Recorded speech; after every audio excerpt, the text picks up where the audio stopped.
प्रिय मित्रों, प्रभु यीशु मसीह में आप सबों को प्रेम भरा नमस्कार। दोस्तों, ये बड़े ही आनंद का विषय है कि इस सत्यवचन कार्यक्रम के माध्यम से हम प्रत्येक सोमवार से शुक्रवार एक दूसरे को देख पाते और मिल पाते हैं। ट्रांस वर्ल्ड रेडियो इंडिया के रूप में हम आनंदित हैं कि इस कार्यक्रम के माध्यम से आप अपने संबंधों को परमेश्वर से ठीक कर रहे हैं या सुधार पा रहे हैं। हम एक ऐसे संसार में रहते हैं जो सिर्फ अपने लिए योजनाएं बनाता है, स्वयं के लाभ के लिए चिंता करता है, जिसके लिए वह अपनी बुद्धि पर ही भरोसा रखता है। लेकिन परमेश्वर का वचन यिर्मयाह नबी की पुस्तक 17वें अध्याय के 7वें वचन में कहता है, धन्य है वह पुरुष जो यहोवा परमेश्वर पर भरोसा रखता है, जिसने परमेश्वर को अपना आधार माना हो। ये व्यक्ति संसार के लोगों में से अलग होता है या भिन्न होता है। इस कार्यक्रम के माध्यम से मेरा विश्वास है कि आप परमेश्वर को अपना आधार मानने में सफल हो रहे हैं। मैं सोचता हूँ कि आपके लिए ये कथन सही है। यदि हम सचमुच परमेश्वर को अपना आधार मानते हैं तो वह चाहता है कि हम उसे अपने कार्य में परिलक्षित करें, कार्यों के द्वारा प्रकट करें। विश्वासियों को वचन के रहस्य का ज्ञान हासिल करने के बाद उसे व्यवहार में लाने के लिए विभिन्न कार्य दिए गए हैं, जिसे इन दिनों सत्यवचन कार्यक्रम के सिलसिलेवार अध्ययन में हम देख रहे हैं। और आज भी अपने अध्ययन में हम देखेंगे कि हमें कौन कौन से कार्य करने हैं। मित्रों, इस अध्ययन को समझने की परख के लिए हम अध्ययन के अंत में एक प्रश्न पूछते हैं और आपसे निवेदन है कि उसका उत्तर आप हमें 24 घंटों के अंदर SMS या WhatsApp के द्वारा आप भेजें और आप विजेताओं में शामिल हो जाएं। इसके लिए आप 9651433397 नंबर का उपयोग करें। आइए अपने अध्ययन में आगे बढ़ें। मित्रों, आइए आज हम अपने अध्ययन में आगे बढ़ते हुए पवित्र आत्मा के वरदानों का संबंध देखेंगे। आइए पढ़ें रोमियो की पत्री 12 अध्याय उसके 3 पद। यहाँ पर लिखा है, क्योंकि मैं उस अनुग्रह के कारण जो मुझको मिला है तुम में से हर एक से कहता हूं कि जैसा समझना चाहिए उससे बढ़कर कोई भी अपने आप को न समझे, पर जैसा परमेश्वर ने हर एक को परिमाण के अनुसार बांट दिया है वैसा ही सुबुद्धि के साथ अपने को समझे। मेरी समझ में यह इस प्रकार है, क्योंकि मुझे जो अनुग्रह दिया गया है उसके कारण मैं तुम में से प्रत्येक जन से कहता हूं कि अपने आप को आवश्यकता से अधिक बड़ा न समझो, परंतु जैसा परमेश्वर ने प्रत्येक को विश्वास दिया है वैसा ही स्वयं के बारे में बुद्धिमानी से सोचो। इसमें संभवतः वह कटाक्ष नहीं है जो पौलुस की बात में है, उससे बढ़कर कोई भी अपने आप को न समझे। मेरे विचार में यह लिखते समय पौलुस के चेहरे पर मुस्कान रही होगी, क्योंकि विश्वासियों में महत्वाकांक्षा थी। वे सम्मान का स्थान चाहते थे। मैंने अपने सेवा काल में भी यही देखा है। अनेक विश्वासी कलीसिया में पद पाना चाहते हैं। यदि आप आज एक सफल पासवान बनना चाहते हैं तो दीमकों की नाई क्रियाशील सदस्यों के लिए आप अनेक पद, समितियां, बोर्ड बनाएं और उन्हें अध्यक्ष, प्रधान और संस्थाओं के मुखिया बना दें। इस प्रकार आपके पास अनेक काम करने वाले होंगे जो अन्यथा निष्क्रिय थे। क्यों? क्योंकि वे अपने आप को आवश्यकता से अधिक बड़ा समझते हैं। हमें वास्तव में क्या करना होगा? पौलुस कहता है, अपने आप को दीन समझो। वह कहता है कि हमें मसीही क्षेत्र में स्वयं को आगे आगे नहीं रखना है। यहाँ विश्वासियों के लिए एक सदा उपस्थित संकट है कि वह अपनी क्षमता, गुणों को और वरदानों को अधिक आंके। कलीसिया के सदस्यों के साथ संबंधों में हमें स्वयं के बारे में सही मूल्यांकन करना चाहिए। मेरे मित्रों, जब मैं कलीसियाओं का पासवान था तब मुझे संस्थाओं का बोर्ड सदस्य बनने का सौभाग्य प्राप्त हुआ और अंत में मैं 12-15 बोर्ड पर सदस्य हो गया और मैं वास्तव में बोर हो गया। मैं बोर इसलिए हुआ कि मुझ में यह वरदान नहीं था। पहली बात तो यह है कि मुझ में सभाओं का व्यवहार सुनने का धीरज नहीं है, क्योंकि उसमें घंटों लगते हैं।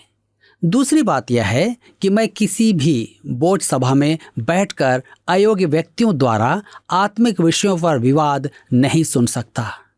मैंने बहुत समय बाद यह पाया कि मुझ में वह वरदान नहीं है कि ऐसी स्थिति में सहायक सिद्ध हूँ।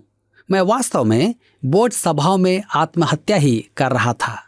मेरा मसीही जीवन अघा देने वाला हो गया था। अंत में एक दिन मुझे उड़ाव पुत्र की नाई आत्मबोध हुआ और मैंने बैठकर 12 से अधिक त्याग पत्र लिखे। वह दिन मेरे जीवन का सबसे आनंददायक दिन था।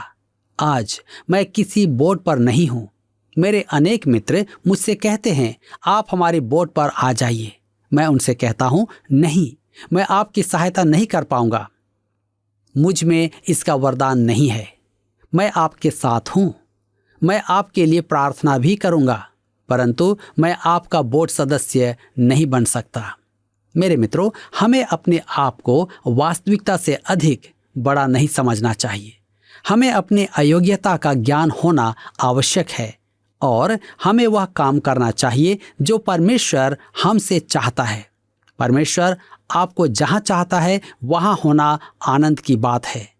रोमियो की पत्री 12 अध्याय उसके 4 और 5 पद में लिखा है, क्योंकि जैसे हमारी एक देह में बहुत से अंग हैं और सब अंगों का एक ही सा काम नहीं, वैसा ही हम जो बहुत हैं मसीह में एक देह होकर आपस में एक दूसरे के अंग हैं। यहाँ पहली बार पौलुस कलीसिया को मसीह की देह कहता है। कुरिन्थ की कलीसिया को, इफिसुस और कुलुस्से की कलीसियाओं को लिखे पत्रों में पौलुस का मुख्य विषय यही है। इसका अभिप्राय यही है कि कलीसिया मसीह की देह को एक देह के समान कार्य करना है, अर्थात अलग अलग सदस्यों के अलग अलग वरदान हैं। आपके पास जो वरदान है वह मेरे पास नहीं है। कलीसिया में सैकड़ों सदस्य हैं, इसलिए वरदान भी सैकड़ों हैं।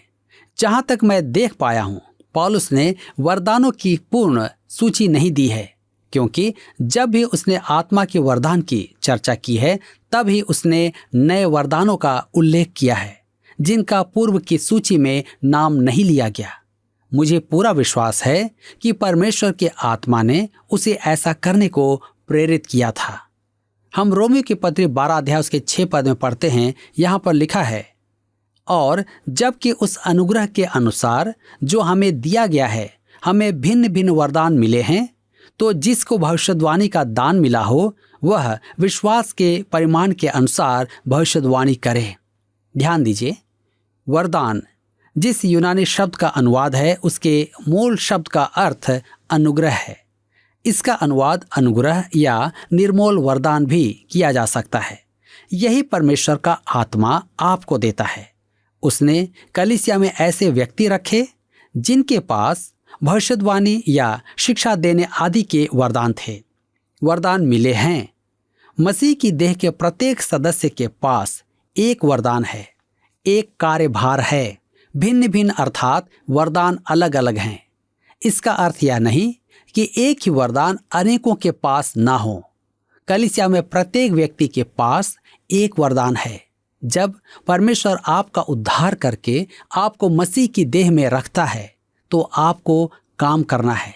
जी हाँ, आपको मशीन की नाई नहीं, देह के जीवित संस्था के सदस्य की नाई काम करना है। जब वरदान का अभ्यास किया जाता है तब वह पवित्र आत्मा के सामर्थ्य द्वारा अनुमोदित किया जाता है। प्रत्येक विश्वासी को अपना वरदान काम में लेना है। यदि आपको यह बोध है कि आपके पास कोई वरदान है और आप उसका उपयोग कर रहे हैं, तो आपको उसकी परख करना है। अपनी प्रभावकारिता का विश्लेषण करें। क्या आप वास्तव में मनुष्यों के लिए अपने वरदान द्वारा आशीष का कारण बन रहे हैं या नहीं? क्या आप कलीसिया का निर्माण कर रहे हैं या आप कलीसिया का विभाजन कर रहे हैं? भविष्यवाणी से यहाँ पूर्वानुमान का अभिप्राय नहीं है। इसका अर्थ है परमेश्वर द्वारा दिया गया संदेश। ध्यान दीजिए कि भविष्यवाणी विश्वास के परिमाण यह गणित की शब्दावली है और वरदान के अनुरूप सामर्थ्य में करना है। हम रोमियो की पत्री 12 अध्याय के 7 पद में आगे पढ़ते हैं, यदि सेवा करने का दान मिला हो तो सेवा में लगा रहे। यदि कोई सिखाने वाला हो तो सिखाने में लगा रहे। सेवा का अभिप्राय बहुमुखी सेवा से है, जिसका व्यवहारिक प्रसंग हो। विश्वासियों की देह में सेवा के अनेक रूप हैं जो इस वरदान के अधीन आते हैं। आराधनालय में कुर्सियां लगाना, गाने की पुस्तकें बांटना आदि सब सेवा में आता है। किसी को प्रचार का वरदान ना मिला हो, परंतु उनके पास सेवा का वरदान है। मैं एक ऐसी प्रिय महिला को जानता हूं जो भोजन के लिए मेज सजा सकती है और सबको प्रसन्न कर देती है। मैंने उसके हाथों से तैयार अनेक भोज खाए हैं। यह उसका वरदान है। मैंने उसे यह बताया भी है। वह सेवा संस्थान के अध्यक्ष बनने योग्य नहीं है, परंतु यदि कलीसिया में भोज का आयोजन किया जाता है तो वह सेवा के लिए तत्पर है। मेरे मित्रों, सेवा में अनेक वरदान आते हैं। रोमियो की पत्री 12 अध्याय के 8 पद में लिखा है, जो उपदेशक हो वह उपदेश देने में लगा रहे। दान देने वाला उदारता से दे। जो अगुवाई करे वह उत्साह से करे। जो दया करे वह हर्ष से करे। उपदेश के मूल यूनानी शब्द का अर्थ है पास बुलाना या किसी उद्देश्य के निमित्त बुलाना। दूसरे शब्दों में ढाढ़स बंधाना। कुछ लोगों में ढाढ़स बंधाने का वरदान है। मैं एक ऐसे पासबान को जानता हूं जो अच्छा प्रचारक नहीं है। वह स्वयं भी जानता है, परंतु यदि मैं रोगी हूं या मेरे घर में किसी की मृत्यु हो गई है तो मैं उसी को देखना चाहूंगा। वह ढाढ़स बंधाना जानता है। दान देने वाला वह है जो सांसारिक संपदा बांटता है। संभवतः परमेश्वर ने आपको धनोपार्जन का वरदान दिया है। मैं अनेक विश्वासी व्यापारियों को जानता हूं जिनके स्पर्श से सोना उत्पन्न होता है। यह उनका वरदान है। जो अगुवाई करे वह उत्साह से करे। कुछ लोग महान अगुए हैं। उन्हें कलीसिया में अपने वरदान का उपयोग करना चाहिए कि सब कुछ मर्यादा पूर्वक एवं क्रमवार हो। कलीसियाई कार्य में व्यवस्था वाला मनुष्य चाहिए। तब देखते हैं जो दया करे। दया के काम। कुछ लोग रोगी के कक्ष में सूर्य की किरण ला सकते हैं तो कुछ विषाद उत्पन्न कर देते हैं। हम रोमियो की पत्री के अंतिम भाग का अध्ययन कर रहे हैं और मसीह आचरण क्या है उस पर मनन कर रहे हैं। अर्थात हमारा बाहरी व्यक्तित्व, हमारा विश्वास हमारे कार्यों द्वारा प्रकट होना है, अर्थात मनुष्यों के साथ हमारे संबंधों द्वारा। परंतु हमें ध्यान रखना है कि पौलुस हमें किसी वैधानिक तंत्र के नियमाधीन नहीं कर रहा है। हमारा जीवन परमेश्वर को प्रसन्न करने वाला होना है, जैसे कि मानो एक जीवित बलिदान, जिसके लिए आवश्यक है कि हम इस संसार के सदृश ना हों। यह तब ही हो सकता है जब हमारी इच्छा पूर्ण रूपेण परमेश्वर की इच्छा में लीन हो। मेरे मित्रों, पौलुस ने हमें हमारे घमंड के विरुद्ध चेतावनी दी है। परमेश्वर ने प्रत्येक मनुष्य को विश्वास का एक परिणाम दिया है और मनुष्यों को अलग अलग वरदान भी दिए हैं, जिनका उपयोग करके हमें कलीसिया का निर्माण करना है। अब हम देखेंगे कि अन्य विश्वासियों के साथ हमारा संबंध कैसा होना है। आइए हम पढ़ते हैं रोमियो की पत्री 12 अध्याय उसके 9 पद। यहाँ पर लिखा है, प्रेम निष्कपट हो, बुराई से घृणा करो, भलाई में लगे रहो। ध्यान दीजिए, प्रेम निष्कपट हो अर्थात प्रेम झूठा और दिखावे का ना हो। किसी की पीठ थपथपाकर ऐसे वचन ना बोलें जो आपके मन से ना उभरते हों। प्रेम में दिखावा ना हो। तब कहता है बुराई से घृणा करो। यदि आप कलीसिया में कोई अनुचित बात देखें तो अधिकारियों को सूचित करें। यदि आप निदेशक मंडल के सदस्य हैं तो सच्चाई के लिए खड़े रहें। कलीसिया में अनेक सदस्य सच्चाई के लिए खड़े नहीं हो पाते हैं। इसी कारण से अनेक रूढ़िवादी कलीसियाएं आज संकट की स्थिति में हैं। हमें सच्चाई पर अटल रहने वाले स्त्री पुरुषों की आवश्यकता है। भलाई में लगे रहो। यहाँ लगे रहो के मूल यूनानी शब्द का अर्थ है दृढ़ता से जुड़े रहो। विश्वासी की पहचान भलाई से होती है, संदेहात्मक एवं प्रश्नवाचक अभ्यासों से नहीं। हम रोमियो की पत्री 12 अध्याय के 10 पद में आगे पढ़ते हैं। लिखा हुआ है, भाईचारे के प्रेम से एक दूसरे पर स्नेह रखो, परस्पर आदर करने में एक दूसरे से बढ़ चलो, प्रयत्न करने में आलसी न हो, आत्मिक उन्माद में भरे रहो, प्रभु की सेवा करते रहो। यह कैसी अद्भुत बातें हैं। सम्मान की संहिता, परमेश्वर के आत्मा की आभा से पूर्ण, उत्साह में कम ना हो, परमेश्वर की बातों के लिए उत्साह से पूर्ण, भाईचारे के प्रेम से एक दूसरे पर स्नेह रखो, अर्थात परस्पर पारिवारिक प्रेम रखो। फरार ने इसी बात को इस प्रकार से कहा है, विश्वास के भाइयों से ऐसा प्रेम रखो जैसे कि वे खून के रिश्ते में भाई हैं। उदाहरणतः 3 पुरुष एक साथ बैठे हैं, उनमें से 2 जुड़वा भाई हैं। एक जुड़वा भाई विश्वासी है, दूसरा अविश्वासी। इनके साथ बैठा तीसरा भाई अफ्रीकावासी है। उसकी संस्कृति, पृष्ठभूमि और भाषा आदि सब अलग हैं। उसका वर्ग भी अलग है, परंतु प्रभु को अपना उद्धारकर्ता मानता है। अब वह विश्वासी जुड़वा अपने भाई से अधिक उस अफ्रीकावासी से प्रेम रखता है। मेरे मित्रों, आपको अपने सहविश्वासी के साथ अधिक स्नेहमय संबंध रखने हैं, क्योंकि आप उसके साथ अनंत जीवन बिताएंगे। आप इस विशेष विधि का अभ्यास आरंभ कर दें और इसे स्वीकार कर लें तो अच्छा होगा। आप और आपका सहविश्वासी अनंत जीवन में नई देह में होंगे और पुराने स्वभाव से मुक्त हो चुके होंगे। आप दोनों के लिए ही यह अच्छा होगा। प्रयत्न करने में आलसी न हो, अर्थात उत्साह में कमी न आने दो। लूथर ने यही बात अपने शब्दों में इस प्रकार प्रस्तुत की, उत्साह के संबंध में आलस्य ना करो। तब आगे लिखा है, आत्मिक उन्माद में भरे रहो।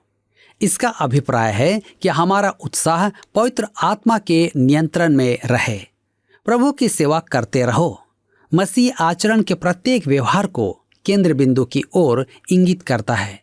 रोमियो की पत्री 12 अध्याय उसके 12 से 14 पद में इस प्रकार से लिखा है, आशा में आनंदित रहो, क्लेश में स्थिर रहो, प्रार्थना में नित्य लगे रहो, पवित्र लोगों को जो कुछ अवश्य है उसमें उनकी सहायता करो, पहुनाई करने में लगे रहो, अपने सताने वालों को आशीष दो, श्राप न दो। लिखा है, आशा में आनंदित रहो। यह विश्वासी का भाग है।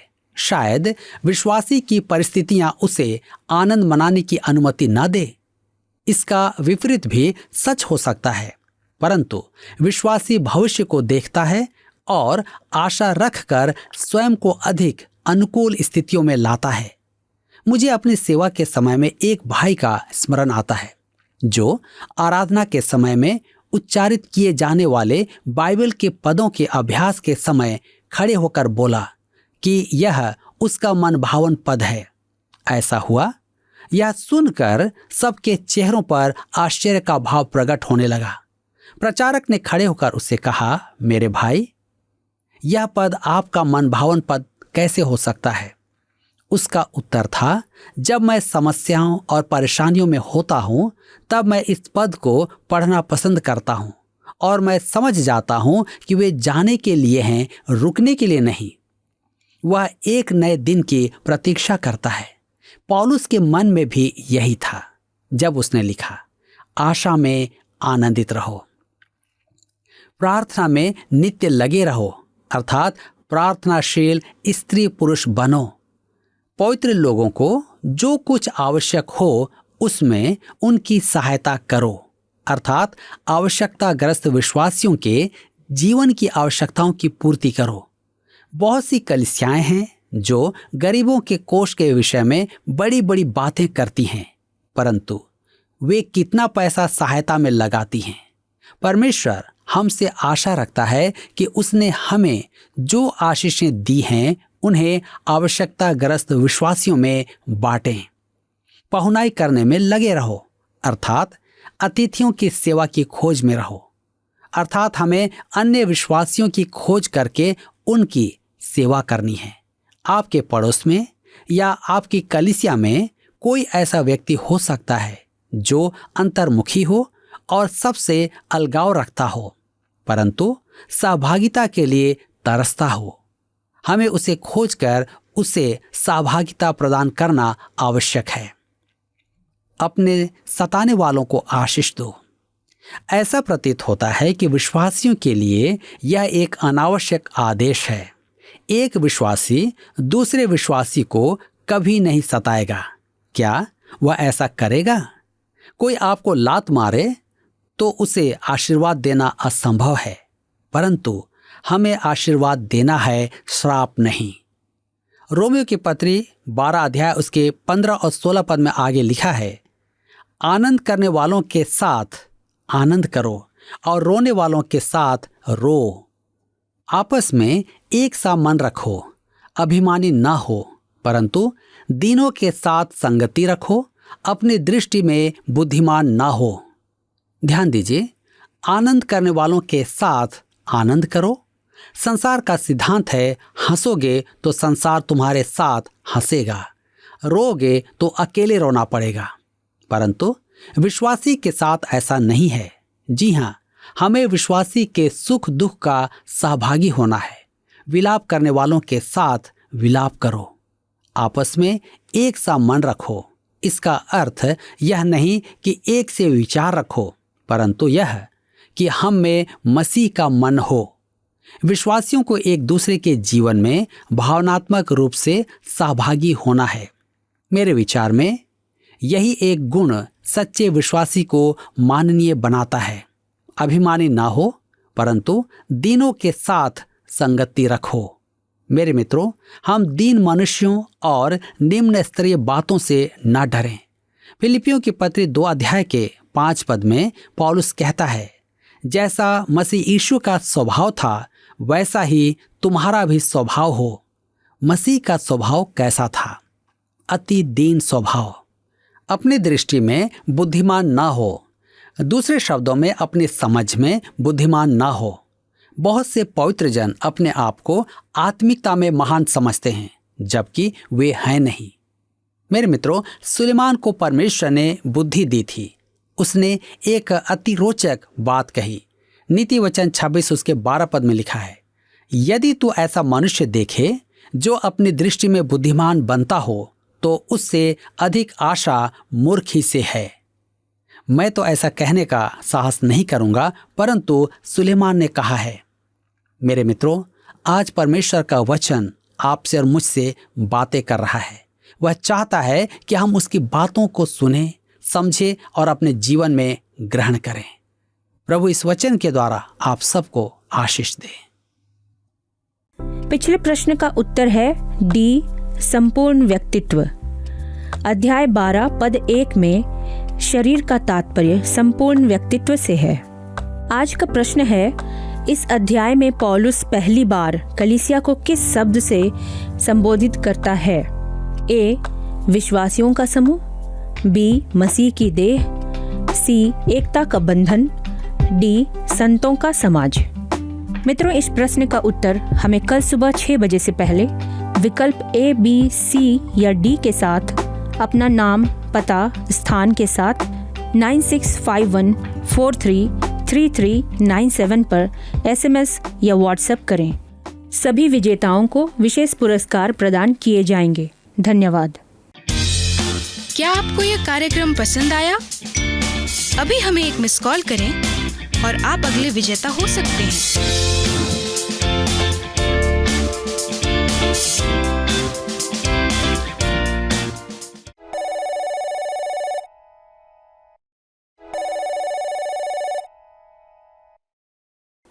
प्रिय मित्रों, क्या आप जानते हैं कि परमेश्वर हर एक व्यक्ति को जन्म से ही कुछ ना कुछ विशेष गुण प्रदान करता है और हर व्यक्ति को दूसरे से अनोखा बनाता है।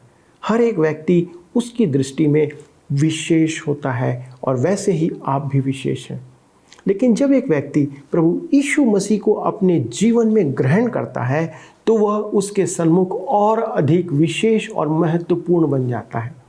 परमेश्वर हर विश्वासी को एक वरदान देता है और उस वरदान के साथ वह उसे एक सेवा प्रदान करता है जो उसने आपको भी दिया है। हमने देखा कि हम सब में एक प्रकार के वरदान नहीं है। हमारी एक गलतफहमी भी है कि कई बार हम सोचते हैं कि वरदान सिर्फ गाना बजाना, संदेश देना, अन्य भाषा बोलना, भविष्यवाणी करना आदि है। हम दिखने वाले कार्यों को ही वरदान समझते हैं और सोचते हैं कि हमको कोई वरदान नहीं मिला है। लेकिन ये सोच सही नहीं है मित्रों। यदि आप आज ऐसा सोच रहे हैं तो आप गलत हैं। परमेश्वर ने हर एक विश्वासी को, आपको, मुझको एक वरदान दिया है और उसने आपको भी जो वरदान दिया है उसे आपको उपयोग करने की आवश्यकता है। आप उस वरदान को पहचाने और उसे कलीसिया की सेवा के लिए आज से ही उपयोग करना आरंभ करें। लोगों की सेवा के लिए उसे उपयोग करना आरंभ करें। हर एक व्यक्ति को कलीसिया की विभिन्न सेवा में योगदान देना आवश्यक है। क्या आप अपने वरदान को उसकी सेवा के लिए उपयोग कर रहे हैं या करना चाहते हैं? परमेश्वर एक दिन इसका हिसाब आपसे लेगा कि उसने आपको क्या वरदान दिया था और आपने उसका क्या उपयोग किया। इसलिए आप अपने वरदान को उसकी सेवा और उसकी महिमा के लिए उपयोग करें मित्रों। परमेश्वर आपको आज के इस अध्ययन के द्वारा से आशीष दे। आइए हम प्रार्थना करें उस वरदान के लिए जो परमेश्वर ने आपको और मुझको दिया है। हमारे स्वर्गीय पिता, हम धन्यवाद देते हैं प्रभु इस सुंदर अध्ययन के लिए, जिसमें आपने इस बात को हमें फिर बताया और सिखाया और स्मरण दिलाया कि आपने हमें चुना है, आपने हमें भिन्न बनाया है, आपने एक विशेष वरदान हमारे जीवन में दिया है। प्रभु आपका धन्यवाद हो कि आपने हमें अलग बनाया है, एक विशेष रीति से आपने बनाया है और विशेषता के साथ बनाया है। पिता, हम इस समय प्रार्थना करते हैं हमारे सारे दर्शकों के लिए। आप अनुग्रह करें प्रभु कि हमारे सभी दर्शक अपने उस विशेष वरदान को पहचाने, जाने और आपकी सेवा के लिए, कलीसिया की सेवा के लिए, लोगों की उन्नति के लिए उस वरदान का उपयोग करना आरंभ करें। इस विनती को हमारे प्रभु यीशु क्रिस्ट के नाम से सुने और अपनी महिमा के लिए ग्रहण करें। आमीन। प्रिय दोस्तों, आपकी उपस्थिति के लिए बहुत बहुत धन्यवाद और मुझे विश्वास है कि आज आपने अपने वरदान को पहचान लिया होगा और यदि आपने अपने वरदान पहचान लिए हैं तो उसे प्रभु की सेवा के लिए उपयोग करना आरंभ करें। अगले प्रसारण में आपसे फिर मुलाकात होगी। तब तक अपने वरदान को परमेश्वर के लिए उपयोग करते रहें। प्रभु आपको आशीष दे। धन्यवाद।